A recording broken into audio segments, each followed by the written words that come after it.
I moved to Los Angeles, Southern California, back in 2001, and my goal was to become a famous movie star.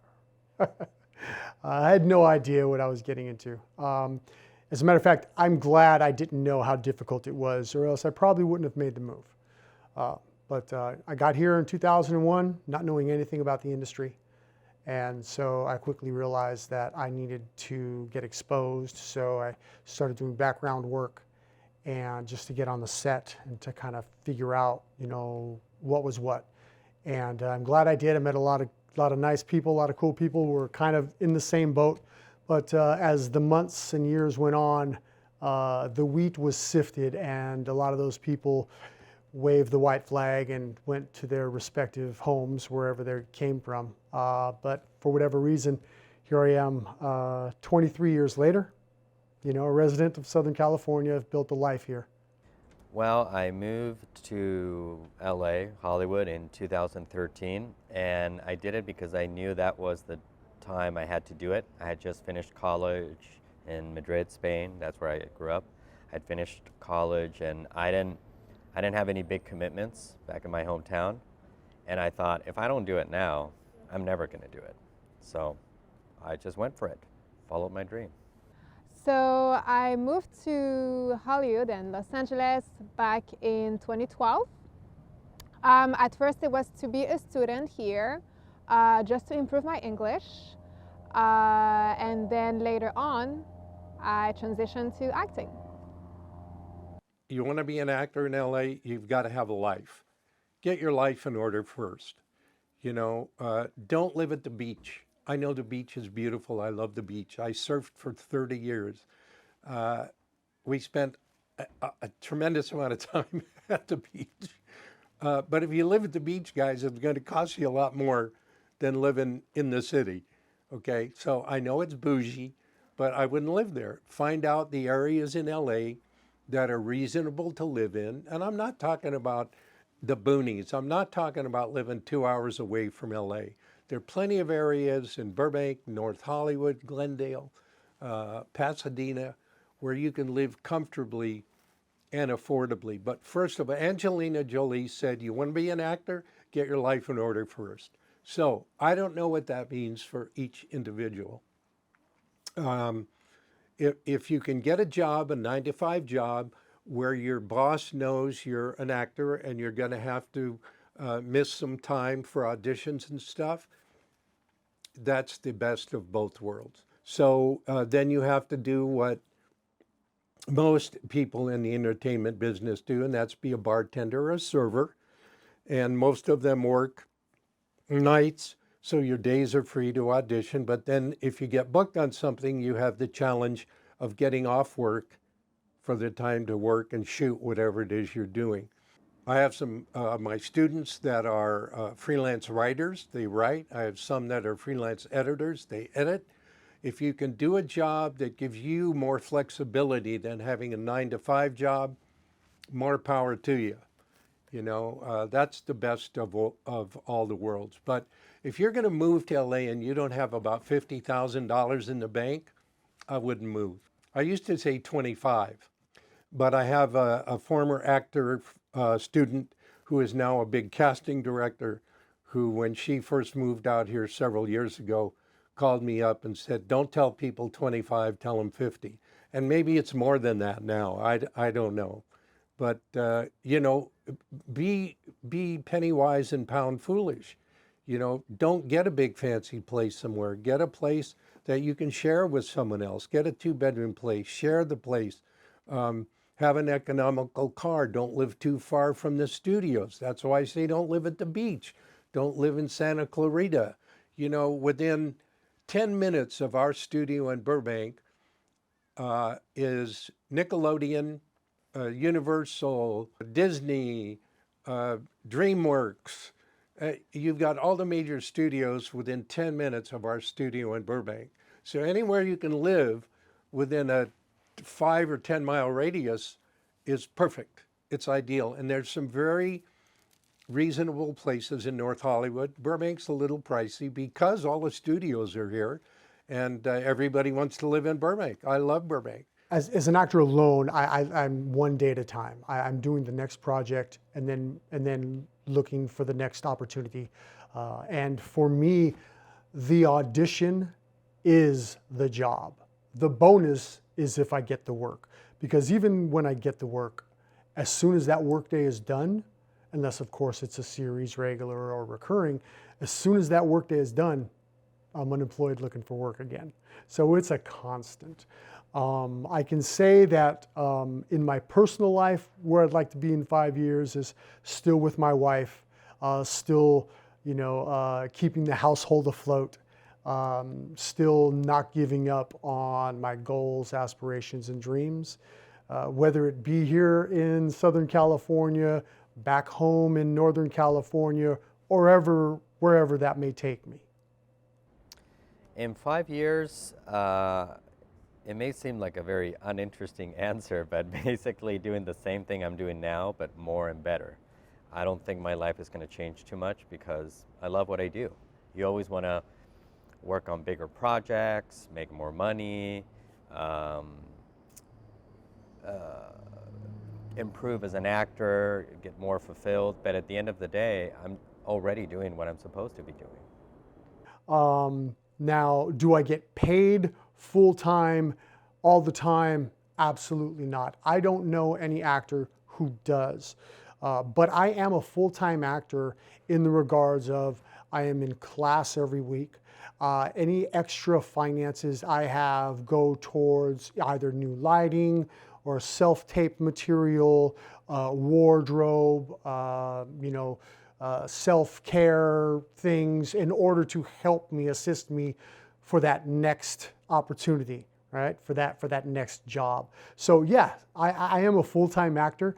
However, I am also a full-time caregiver for my disabled wife. So that takes up the majority of my time day in and day out, but make no mistake about it. I am full-time, I am in class, I am always studying, always prepping, always ready, so I don't have to get ready. I consider myself a full-time actor, but like 95% of actors, I have other jobs that I do and other things that I do. But when an audition comes in or a project comes in, that's my number one priority. So I think that qualifies as making me a full-time actor. I would say one thing. If I could go back in time, I will do things differently. I will maybe not come here, maybe stay in my home country and do that on the side, because doing it full time is very hard. Now, what about the future? So far, I don't know. I feel like if I was quitting, it would be like a failure, right? And it would be kind of me giving reason to people who told me that I cannot do it. So I'm kind of at a crossroad, and I'm like, I don't know. I mean, right now I'm here, I'm doing it. I don't know about the future. But one of the things you have to do if you want to be a working actor or a filmmaker or a producer or a cinematographer or a makeup artist or anything else in this industry, you've got to be a long distance runner.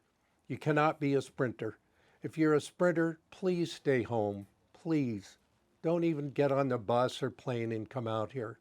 So when I moved down here in 2001, my mindset was that of I'll give it X amount of time, because logically thinking, if I put this amount of effort and this amount of money times this amount of time, I should get these amount of results. Unfortunately, this industry does not make sense. It is not logical. So logically speaking, I personally do not put a time frame on how long am I going to give this, because it's the wrong beast for a calculation like that.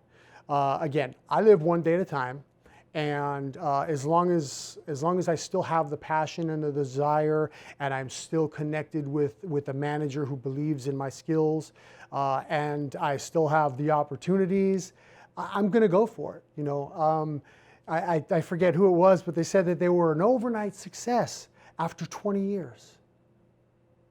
Uh, that was never me. I mean, I lived in LA for 9 years. I'm back home now in Madrid and actually doing pretty well there.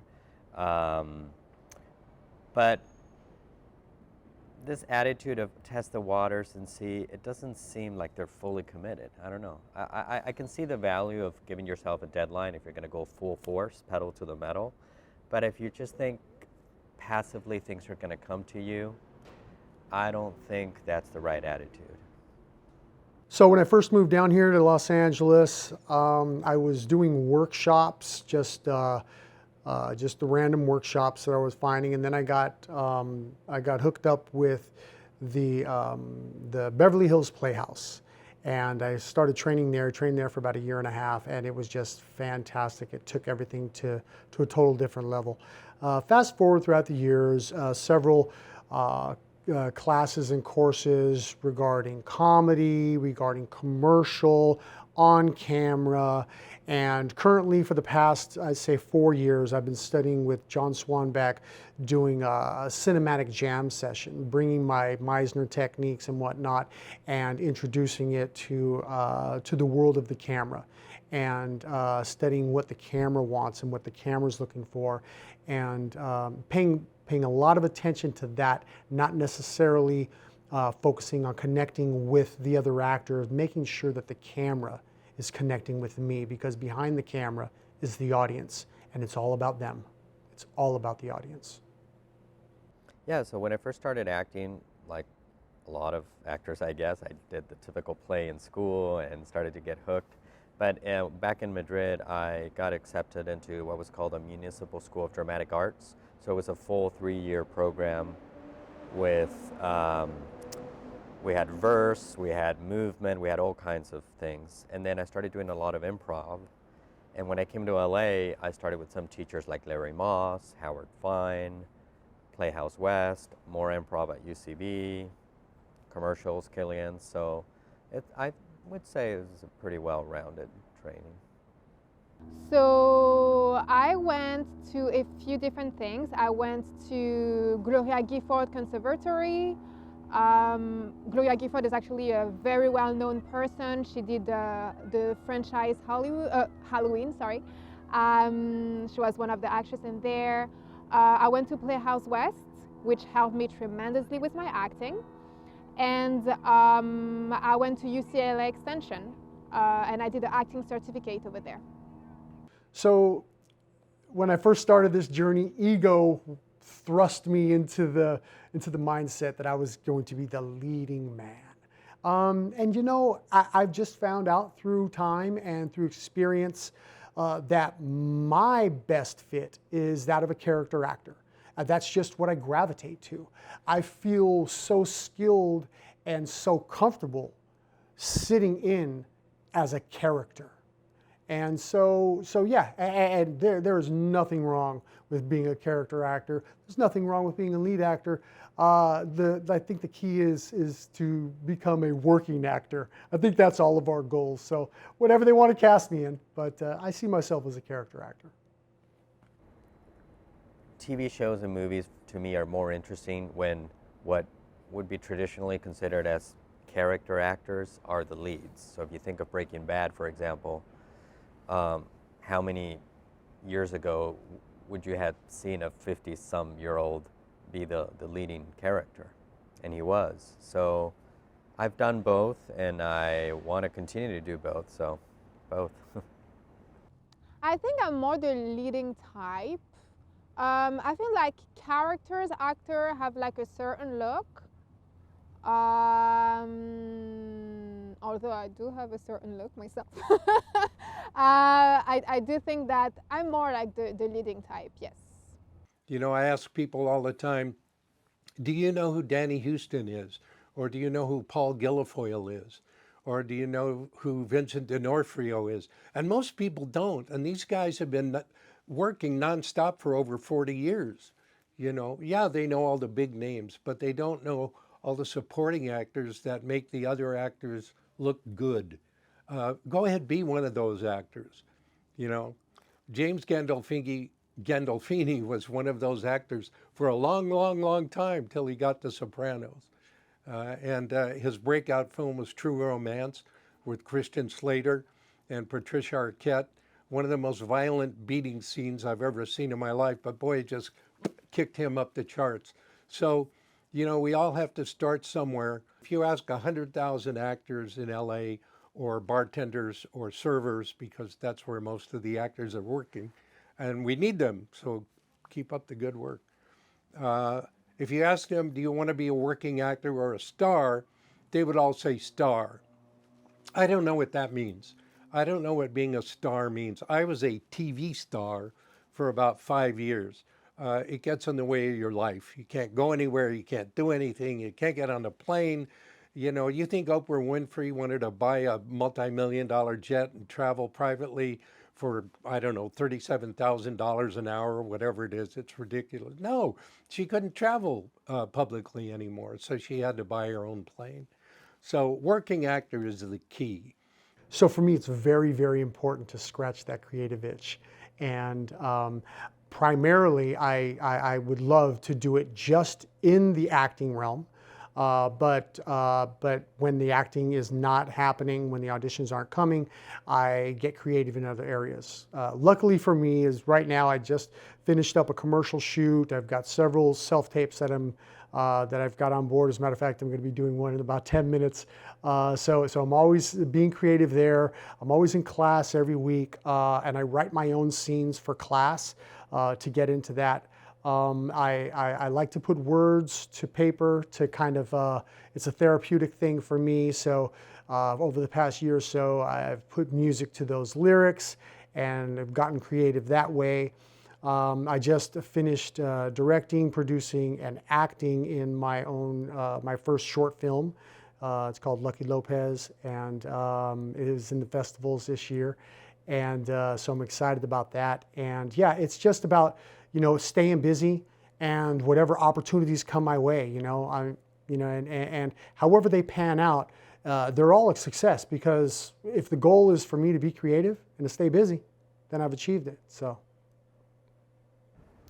my latest project, I shot a few commercials in Madrid before my vacation here in LA, in a film, but nothing currently. I am part of an improv troupe that does it in English back in Madrid. Just like when I lived here, I would do improv in Spanish, so that's basically been my creative outlet, and writing a little bit here and there, but nothing too major for now.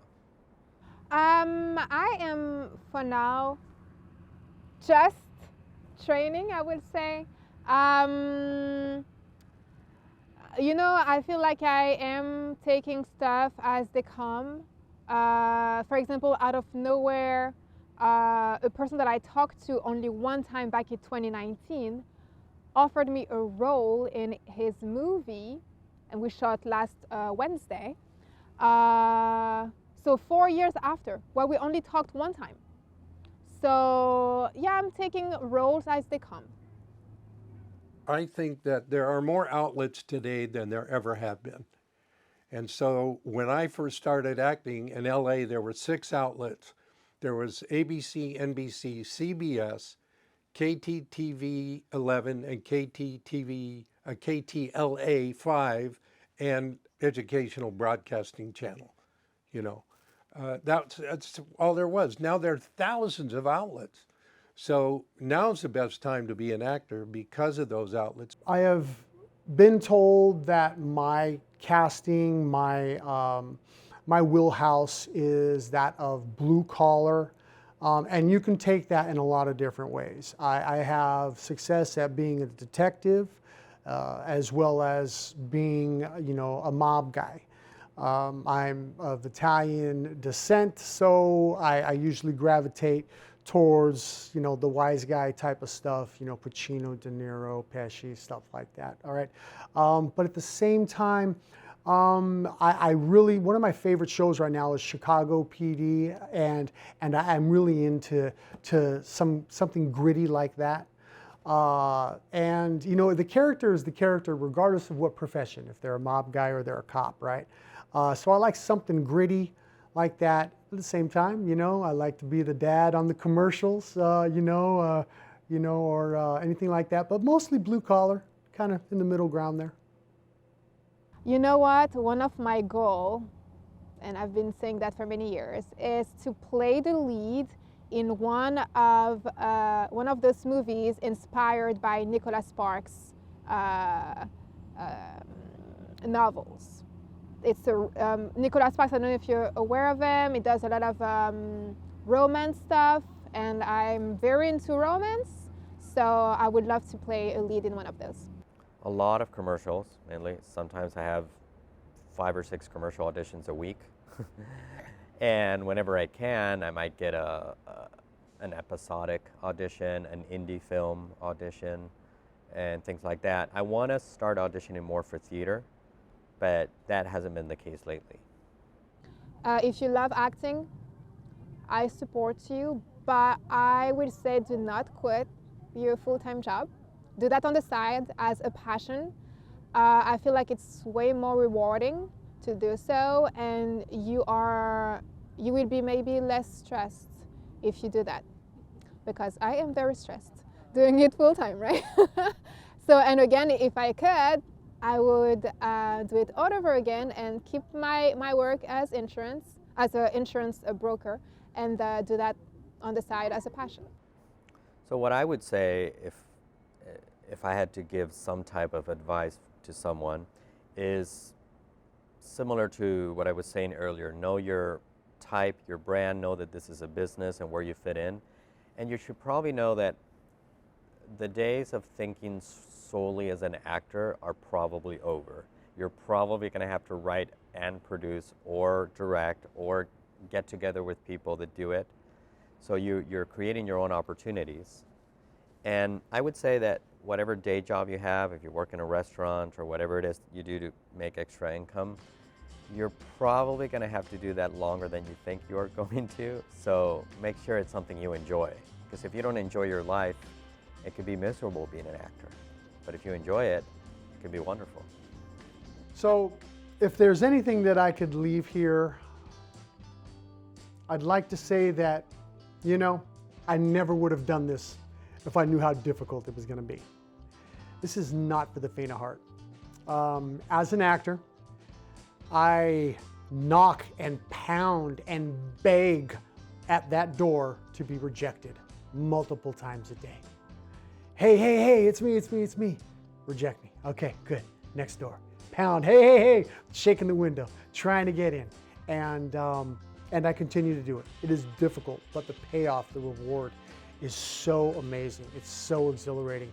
And then when it's over, I start again, you know? And so my thing is, look, if someone's just starting out on this, don't put a timetable on it, but be realistic about it. Make sure that you're living decently. You know, be accountable with your money. Make sure you have a roof over your head. And if you have extra money, it's better spent on an investment on what you're going to need for this industry than going out partying on Friday night. All right, make the better life choice if this is going to be your life choice. It's a difficult life. It's not for everyone. Someday, I'm going to be looking at this, and I'm going to be thinking, man, I'm glad when it wasn't going that I still kept the faith, because I'm going to make